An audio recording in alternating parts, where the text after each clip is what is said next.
2 ஆண்டுகளாக நீட் தேர்வு எழுதியும் தேர்ச்சி பெறாததால் விரக்தியில் இருந்த மாணவன் தனுஷ் இன்று வீட்டில் யாரும் இல்லாத நேரத்தில் தூக்கிட்டு தற்கொலை செய்து கொண்டிருப்பதாக தகவல் வெளியாகி இருக்கிறது. கூடுதல் விவரங்களை வழங்க இணைகிறார் செய்தியாளர் சிவா. வணக்கம் சிவா, இந்த சோக சம்பவத்தின் பின்னணி என்ன, முழு விவரங்கள்? வணக்கம். தஞ்சை மாவட்டம் பட்டுக்கோட்டை அருகே உள்ள சிலம்ப வேளங்காடு கிராமத்தைச் சேர்ந்த செந்தில்குமார் சாந்தி தம்பதியர்.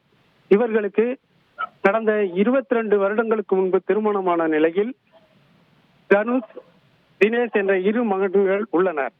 இவர்கள் சாதாரணமாக கூலி தொழில் செய்து வருவர்.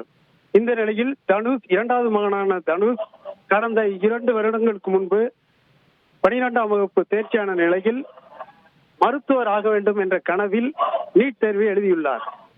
இந்த நிலையில் முதன்முறையாக நீட் தேர்வில் தேர்ச்சியாகாததால் விரக்தி அடைந்த தனுஷ் பொறியியல் கல்லூரிக்கு மனு செய்திருந்தார். இந்த நிலையில் பொறியியல் படிப்பை விரும்பாத தனுஷ் மன உளைச்சலிலேயே இருந்து வந்துள்ளார்.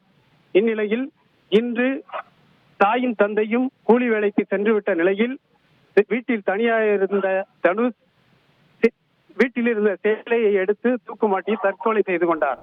இது தொடர்பாக தகவல் அறிந்த அக்கம் பக்கத்தினர் காவல்துறைக்கு தகவல் கொடுத்ததன் பேரில் காவல்துறையினர் அவரது உடலை மீட்டு பட்டுக்கோட்டை அரசு மருத்துவமனைக்கு பிரேத பரிசோதனைக்காக எடுத்துச் சென்றுள்ளனர். நீட் தேர்வில் தேர்ச்சி அடையாத மாணவன் தற்கொலை செய்து கொண்ட இச்சம்பவம் பட்டுக்கோட்டை மற்றும் அதனை சுற்றியுள்ள பகுதிகளில் பெரும் சோகத்தை ஏற்படுத்தியுள்ளது. நன்றி சிவா, உங்களுடைய தகவல்களுக்கு. செய்திகளை உடனுக்குடன் தெரிந்து கொள்ள உடனே சப்ஸ்கிரைப் பண்ணுங்க.